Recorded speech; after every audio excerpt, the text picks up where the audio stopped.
me that green light. Give me that Greenlight Maine. Give me that green light. Give me that Greenlight Maine. Give me that green light. Give me that Greenlight Maine. Give me that green light. Give me that Greenlight Maine. Welcome to the college edition of Greenlight Maine. This season is shaping up to be the best yet.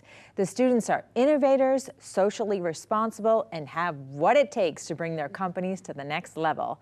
The top 3 finalists will share thousands of dollars in cash, but we have seen again and again the exposure from the show has connected these companies to opportunities that are worth so much more. And we have some amazing connectors on the program serving on our panel. Let's talk to them now. Scott Blake from Bangor Savings Bank. Let's talk about the importance of having a social network and connecting people. Yeah, great. In business and in life, I think having good connections is everything. And one of the great things about Maine is that it's relatively easy to make those connections. People are friendly and it's a smaller population. It's great. Perfect. Tom Kittredge from Maine Technology Institute. I think that's really true, and I also think that sometimes connections can take some time to bear fruition, but one of the great things is, a connection you might randomly make at a conference might come and pay dividends 10 years from then. So I think, building connections all the time is important. Perfect. And finally, Rich Brooks from Flight New Media. What do you think? I agree with everything that's been said, and I would also say it's important to have a network where you can bounce ideas off of. And a few years ago, I started a mastermind with other agency owners who ran similar shops to mine from around the country, and we're always sharing ideas and talking through problems we have to help us all grow our businesses together. Great advice. We're going to talk to you in just a few minutes. It is time for our first pitch from Eastern Maine Community College. We have Amber Kennedy in the house with Amber's Angels, and we love that name, and we can't wait to hear more about your company, so go ahead. Thank you. Amber's Angels is an in-home healthcare agency designed to give care to elderly, chronically ill, and disabled people of Maine. As you can see right here, in 2020, Maine was the highest state in the United States with the population of 65 and older, with 21.8%. Some benefits to an industry like this is definitely aging in place. People are happier in their own home. Affordability. It's way cheaper, up to 12.8% times cheaper than any industrial housing. Convenience. We bring the care right to you. And increase in need. As the boomers are reaching an age where health risks are more common, this industry is expected to gain a straight demand. As you can see, and most know, that COVID-19 took a strain on many industries, healthcare being number one. In 2022, there was 7.6% room availability, and that is counting ER room visits and industrial housing units. Now, I'm not saying that an in-home healthcare is going to take care of emergency room visits, but I definitely believe you will have less visits to the emergency room. Now, some services that are included would be assessing with pain, companionship, nutritional therapy and assistance, and then post-surgical duties. Now, in 2022, the growth within this industry is about at 42%. But in 2025, it's expected to go up to almost 80%, doubling. The intentions within this company is incredible. I just want to make it known that the first intention is that our client safety is our number one priority. Providing efficient services is a must, and we will work hard to hire and train highly skilled individuals. You did a great job, and I have no doubt that you are just going to be the perfect person for this kind of business. So congratulations, Amber. All right, Scott, what do you think? Well, this is interesting, and clearly there's lots of demand for it. I know my elderly parents have used these kinds of services in the past as well, so there's definitely a big need there. Have you looked at recruiting and how you might connect using your connections with the university system, EMCC? Yeah, so I'm a CRMA and a PSS. I also have my degree from NTI with medical coding and billing. So I do know the training that goes into it, and you have to have a PSS certification to be able to go into anyone's home. I plan on using my education that I'm getting now to be able to create a business that is thoroughly built and, structurally good. Yeah, I was curious, just building off that point, and I'm curious, I don't know the industry too well. Is there a lot of competition for employees to be going and doing this, and how would you compete against existing companies? So the good thing is however many employees I have is however many clients I can get. You know, so if I have six clients, I know that I could take about 2 employees. Okay. So it's one of those things that they kind of build off each other. Of course, there's the incidences where a client sadly passes away, and then I have a worker without a client, but there's lists upon lists. Like Maine's waiting list right now is incredible. I was going to say, it seems like there's such a demand. You don't have to worry about Yeah. that. Yeah. Okay. It sounds like there's a lot of patients out there or people who need your services. Talk to me a little bit about how you might try and grow the company and maybe find some more people who can be part of your staff. I think that a good way to be able to grow this company and grow my staff is advertising. A lot of times, elderly people, they look at the newspaper. It's the cheapest and fastest way to advertise. Not only that, a lot of times doctors have your information in their room when they go see their PCP. You're able to really get that information throughout the doctors. So Amber, we talked a lot about the needs of the company and how to find your patients. What about finding your employers? I know it's a competitive market out there for qualified people. Do you have thoughts about how you become the employer of choice? Yeah, so I think that the number one thing is ensuring that my that my employees will get gas mileage reimbursement. I also think that competitive wages weighs a lot on this industry, as it's very, very hard to find home health agencies that pay what these workers are deserved. You are the perfect person to run this company, so congratulations. Thank you so much, and thank you all for this opportunity. All right, we have to take a short break and have a word from our sponsors, but we'll be right back with UMaine Orono, so don't go anywhere. Come on over. Great job.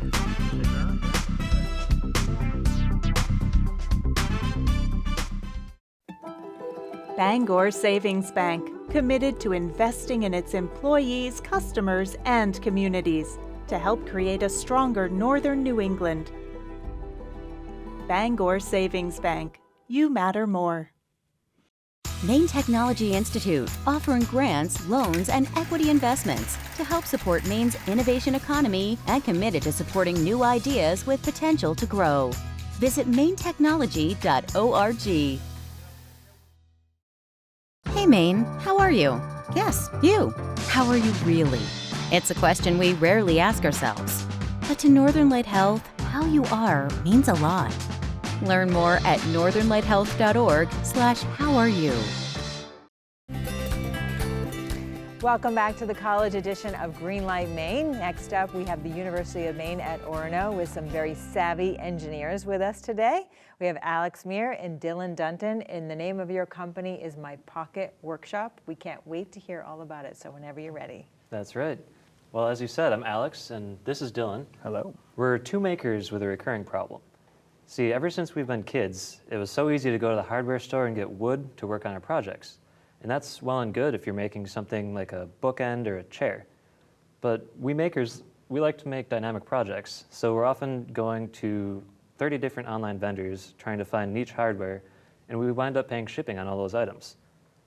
We also like to make things out of products besides wood, so like metal and plastic. But those can take manufacturing processes that take years to learn, and if you want to even buy a used machine, it can be thousands of dollars. So Dylan and I are not alone in our problem, though.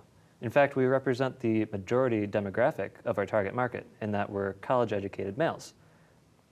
Now, one thing my research has shown is that people are abandoning their projects because they don't have access to things like metalworking tools. Another point that I learned was that they're demanding a more user-friendly software to help them do things like calculate dimensions and model their product. So, Dylan and I have put together an idea for My Pocket Workshop. Take it away. We certainly have. My Pocket Workshop serves as the middleman between makers and manufacturers. Our online platform will be able to do any amount of technical calculations for our customers and even help in the design process so that they can achieve their ambitious goals. Also, we're able to achieve much lower pricing on overhead costs by combining many users' projects into one bulk order, which gives us 2 revenue streams. The first is a fee that we take out of each and every order, and the second is a subscription we offer for a little more of an enriched experience. Once the application combines all these orders by material, it'll send them over to some of our local Maine manufacturers, where they'll be able to cut up all the different materials and parts and send them over either directly to the customer or to a secure pickup location for a little extra savings. Now, as My Pocket Workshop grows over time, we'll be able to partner up with more and more Maine manufacturers, allowing our customers to build more exciting and technical projects with even more materials. Now, Alex, this sounds like a great idea, but who's going to be able to pull this off? Well, as a matter of fact, Dylan, you are.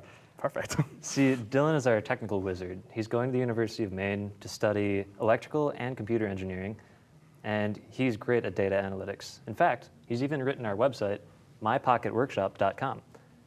So I'm actually more the business end of things. I'm studying mechanical engineering at the University of Maine, and I've got some internship and real-world experience in leveraging the supply chain to get what my company wants. Now, between the two of us, Dylan and I have the experience to leverage that supply chain to get what our makers want. In order to reach these makers, we're asking for $10,000 to spend on things like advertising, do better market research, and pay for those pesky online fees that keep our company running. Yeah. Now, we want to take this in 100 different directions, but we're letting the data guide us to just one for now. Thank you guys for listening. It's really been a pleasure to be here. Well, it is a pleasure having you, and I just have this feeling that Tim, the tool guy, would totally approve of this company. So take us away, Scott. Okay. First of all, great pitch, guys. Thank you for that. My question, I guess, goes to what are the items in particular that you're looking for? Are these custom things with specific measurements, or are they more kind of specific things but more rare? I'm thinking about that from the supplier side. Are they going to be getting, one order for 100 things, or 100 orders for 100 orders for 100 things? Yeah, that's a great question, and it is kind of the basis of our business, is that if we can take 100 different things and categorize all their parts and pieces, we can ship them out to the manufacturers, and they can cut things up, and that's really what saves us on setup costs and shipping fees. Mm-hmm. So if we can pass that savings on to our makers, then we can also take a little for ourselves too. Mm-hmm. Tom. And are you getting, I also love the idea, are you going to be giving suggestions for the nature of the projects or schematics to potential customers? Yeah, definitely. We're going to use, what did you call it, Dylan? Artificial intelligence? Yes. Yeah, he knows a lot of tips and tricks that we can leverage to make it a more personalized experience for our users without us having to run to each individual account and go, yes, do that, or no, don't do that. Gotcha. Also, love the idea, love the pitch, great pitch. You mentioned that everything's going to come from Maine manufacturers. Can they really supply all the products that your end users are going to need, or are there things that you will have to go either out of state or even out of the country to be able to procure? Mm-hmm. We're certainly starting with Maine manufacturers, but like you said, there may be better suppliers that are more attuned to online commerce, and that's really what we're targeting. But we're definitely starting with the people we know here. Start with what you know, right? Mm-hmm. Excellent job. We need to take a quick break, but don't go away, because when we come back, we're going to hear from our judges, and we want to hear what they have to say. We'll be right back. Come on over, guys. Great job. Yeah.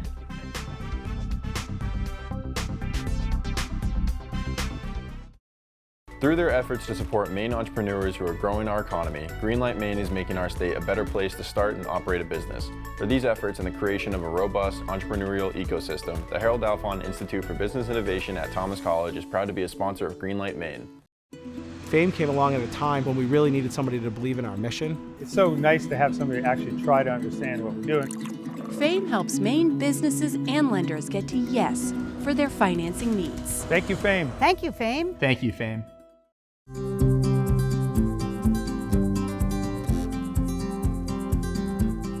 Martins Point Generations Advantage, offering comprehensive Medicare Advantage plans.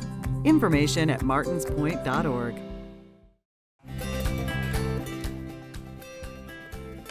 Welcome back to the college edition of Greenlight Maine. This is the moment we've been waiting for. We get to hear from our judges and what they think of these two phenomenal companies. Let's first start talking about Amber's Angels, only because Amber pitched first. Go ahead, Rich. Yeah, well, I think Amber did a great job of identifying that there's a real problem, a real need out in the marketplace. Maine obviously has an aging population, And I think she's got the heart and the desire to make this work for her and a good background. My biggest concern is just on the employment side. It's very difficult for almost any business to hire the right people, and it's going to be especially hard for her, but I think that she's got some great opportunities, and she did address that problem in the pitch, so I'm hoping good things for her. She definitely has the skill and expertise. I mean, she's certified, she's a CRMA, she's in PSS, she knows billing and coding, so she's got all that covered, but yeah, definitely as far as hiring people. Absolutely. You know, I think she rightly pointed to how urgent a need this is for the state of Maine with the oldest population in the country. And I think, you know, if she wanted to go and start this today, she probably could. But the question for me is scalability. Is she going to be able to bring on the hired workforce she needs to really grow this? Because that seems to be the bottleneck. And I think the more she can do to help train up the next generation of people in this field, the better. Yeah.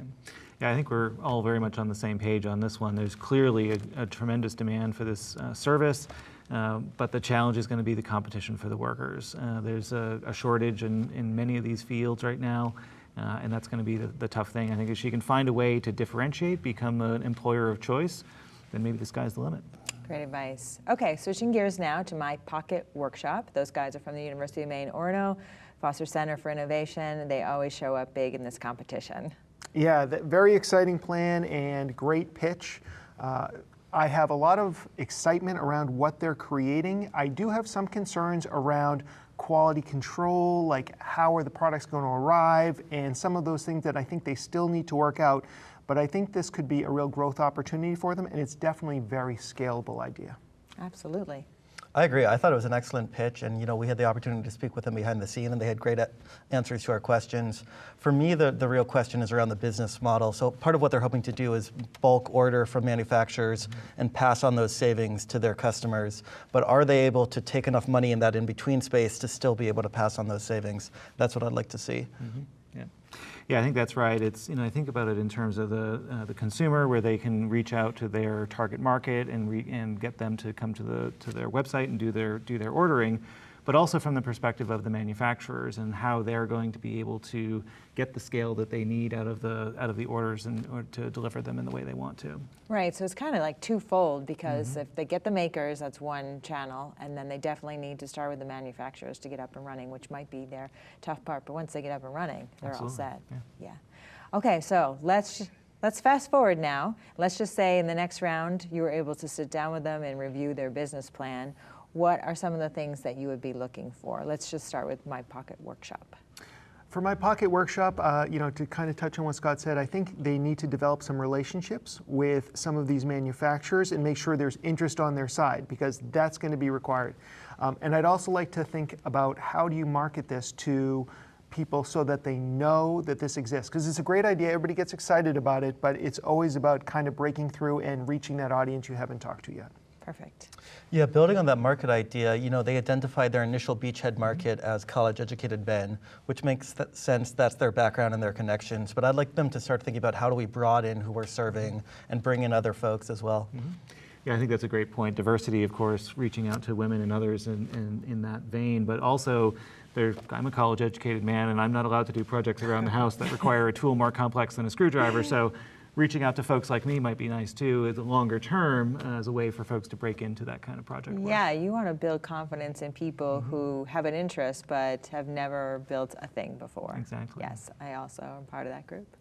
Anyway, Amber's Angels, let's talk about her long-term plan.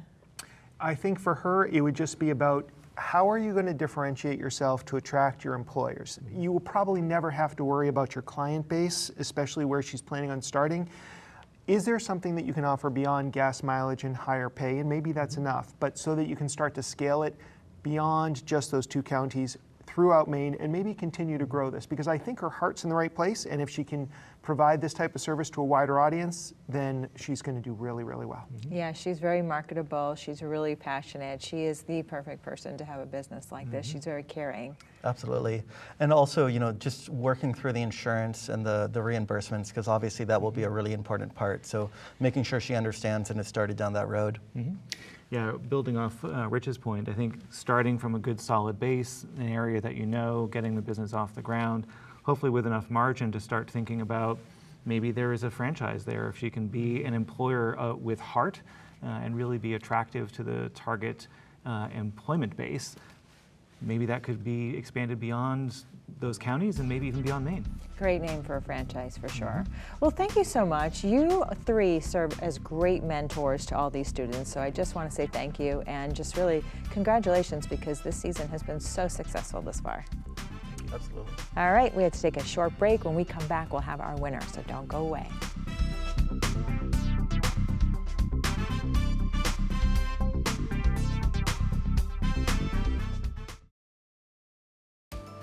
If you own a business and want to get more involved with Greenlight Maine, go to our website at greenlightmaine.com. Partnering with us means supporting startups, creating jobs, and building Maine's economy. Maine Technology Institute, offering grants, loans, and equity investments to help support Maine's innovation economy and committed to supporting new ideas with potential to grow. Visit mainetechnology.org. Albin, Randall, and Bennett, committed to providing accounting solutions to Greenlight Maine startups, working with businesses and organizations that operate locally and nationally. ARBCPA.com. Bangor Savings Bank, committed to investing in its employees, customers, and communities to help create a stronger northern New England. Bangor Savings Bank. You matter more.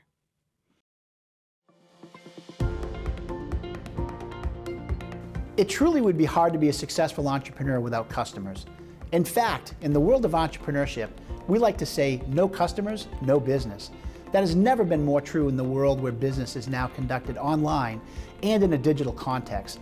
As much as it has become easier to reach potential customers, it has become equally difficult to get their attention in order to have them find us. To that end, it is now more critical than ever for entrepreneurs and businesses to not only know who their ideal customer is, but to know what problem the customer wants them to solve. The only way for that to occur is for an entrepreneur or business to be involved in a continuous customer discovery process. Customer discovery goes far beyond just knowing which customers to focus on. It's being able to ask questions like who, what, where, why, and when, or the 5 W's.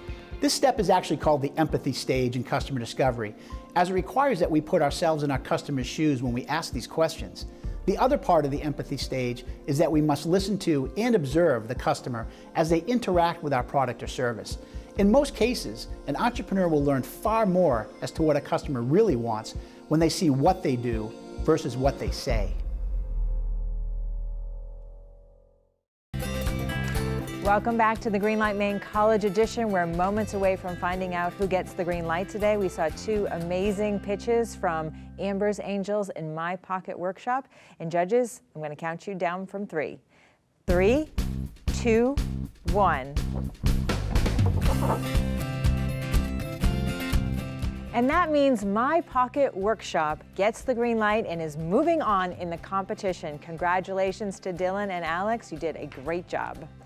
That's going to do it for us this week. Thanks for joining us. You can check out all of our social pages, and all of our episodes can be found on greenlightmaine.com. We'll see you right back here next week for some more Greenlight Maine. Have a safe and successful week. Congratulations, guys. Come on over. Yeah. Well done. Greenlight Maine would not be possible without the support of all of our corporate sponsors. Thank you. Furniture for Greenlight Maine is provided by Chilton, a Maine company offering a modern take on traditional New England wood furniture. Hotel accommodations for Greenlight Maine are provided by Hilton Garden Inn, Auburn, Riverwatch,